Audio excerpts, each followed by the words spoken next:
Salut les paumés!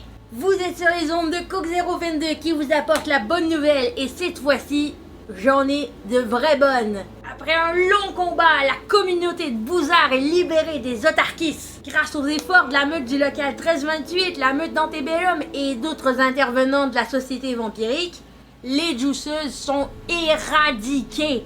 Un revers important pour les autarkis. Janvier, 4e assemblée d'Oasis.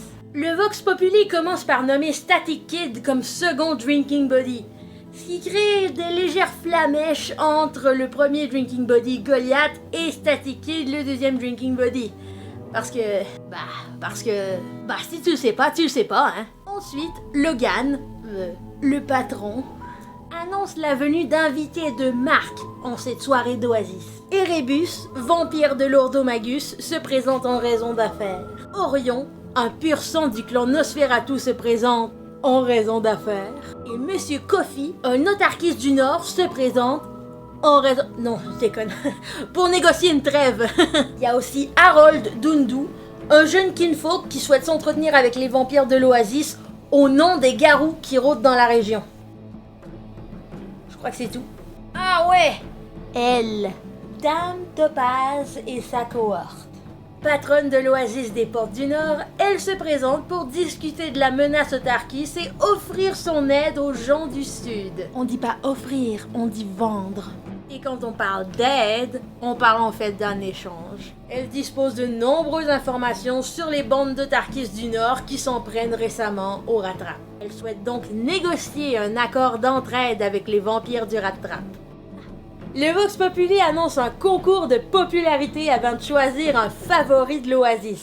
Comme si le Vox Populi parlait pas déjà assez fort, un favori c'est genre son porte-voix. Bref, il y a un concours, les gens doivent voter, etc. Après moult votes, tricheries, mangeage de papier, dettes et recomptage, on obtient un vote extrêmement transparent et réglementaire qui nomme Static Kid comme favori de l'Oasis. Si c'est pas le favori dans votre cœur, vous savez au moins que si vous le frenchez, ça va goûter la semelle de botte. Ou autre chose, mais ça c'est vulgaire.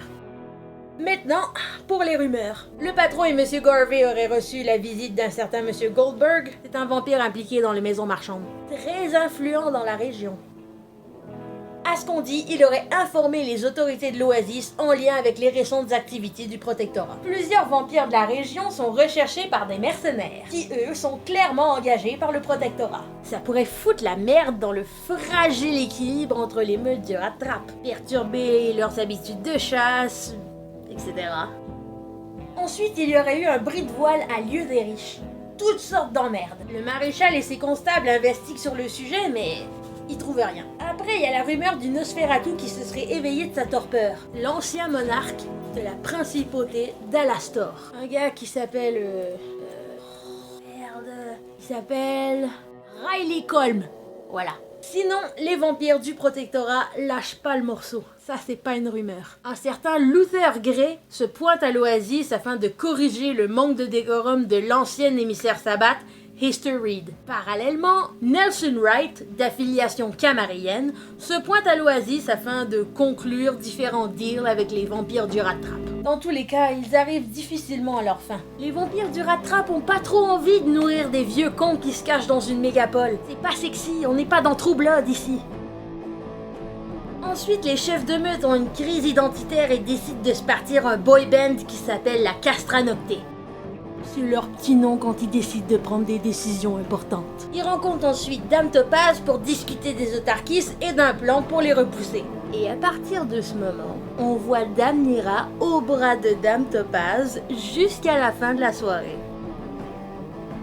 La Castra Nocte rencontre ensuite Monsieur Coffee, un membre de la bande du prieuré de Kane.